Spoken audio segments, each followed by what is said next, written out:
So yes, those people, they're really what gives me hope. Like whenever I see another abandoned kitten, I read about a story where somebody was saved and rehomed, and just gives me back a tiny bit of hope. It is.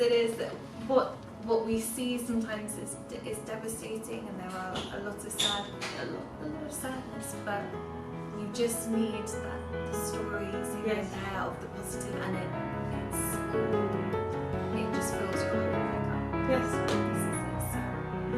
It's been, well, I can't thank you enough for all of your insights and information, and thank you so much for being with us.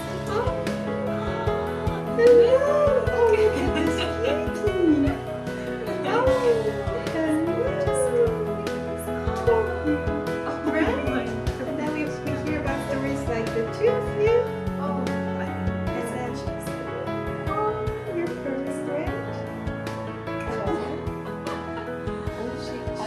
So then invite us to tune in for the next episode. Yes, thank you all for watching, and we can't wait for you to tune in, and we'll have episodes every Friday, so you can hear more stories.